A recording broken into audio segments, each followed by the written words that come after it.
तो आप सभी का मेरे यूट्यूब चैनल पे फिर एक बार स्वागत है। आज के इस वीडियो में हम आपके साथ एक मैथ्स का इंटरेस्टिंग क्वेश्चन शेयर करेंगे। साथ ही में उसका सॉल्यूशन भी आपको बताएँगे। लेकिन सॉल्यूशन देखने से पहले मैं आपको रिक्वेस्ट करूँगा कि ये जो क्वेश्चन मैंने दिया है मैथमेटिक्स का, आप पहले खुद ट्राई करिए, खुद थिंकिंग करिए उसके बारे में और जो भी आपका आंसर हो वो क्रॉस चेक कीजिए कि आपका आंसर उसी तरह से आया है या कुछ डिफरेंट है तो कमेंट सेक्शन में बता सकते हैं आप। लेकिन मैथ्स के क्वेश्चन का जो मेन पर्पज़ होता है वो होता है आपको मैथमेटिकली थिंकिंग के लिए तैयार करना। तो आप पहला काम ये कीजिए, इसे खुद ट्राई कीजिए और बाद में इसका सॉल्यूशन देखिए। ओके, तो चलिए अब हम इसका सॉल्यूशन देखते हैं। तो इक्वेशन क्या है हमारे सामने, root A is equal to A upon 5।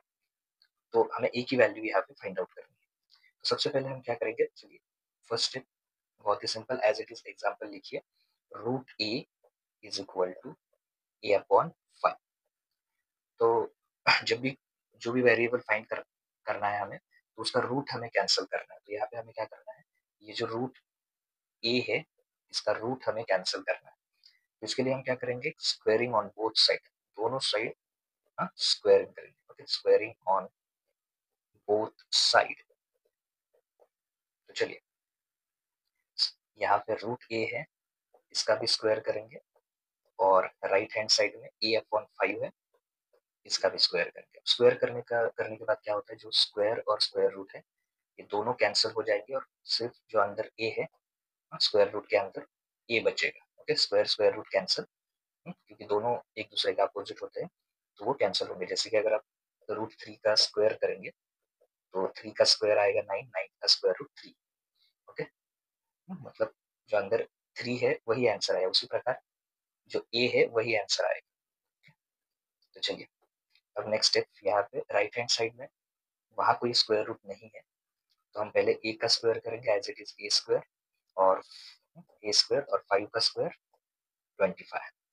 ठीक, और ये जो 25 है ये डिवाइड है तो यहाँ पे ए की तरफ आके क्या होगा, multiply, that is A multiply 25 is equal to A square. अब यहाँ पे ए स्क्वायर हम इस साइड लिखेंगे, A square is equal to 20 A into 25 that is 25 A. Okay, तो यहाँ पे ये यहाँ पे प्लस है, तो और यहाँ पे सपोज मैं ऐसे लिखूंगा प्लस 0, तो प्लस 0 लिखता हूँ मैं, तो ये प्लस 25 ए इधर आके क्या होगा, माइनस, तो A square minus 25 A is equal to 0। क्योंकि प्लस 0 से कोई फर्क नहीं पड़ेगा तो मैं यहाँ पे प्लस 0 लिखूंगा। और 25 ए को ए स्क्वायर, तो यहाँ पे होगा 25 ए। ओके, तो सिर्फ मैंने 25 ए को लेफ्ट हैंड साइड की तरफ मैंने उसे लेके गया मैं वहाँ। तो देखिए दोनों में ए स्क्वायर मतलब ए मल्टीप्लाई ए, तो इसमें से ए कॉमन लेंगे हम।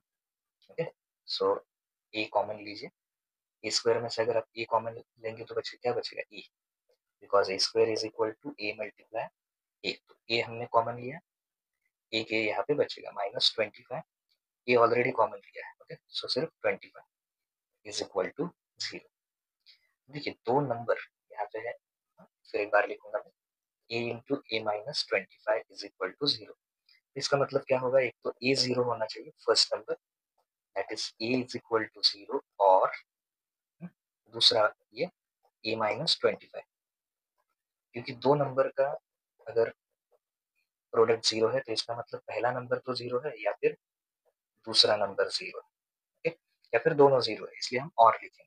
सो ए इज इक्वल टू 0 या फिर A minus 25 is equal to 0। So minus 25 यहाँ पे आके क्या होगा, 0 प्लस 25 मतलब ए इज इक्वल टू 25।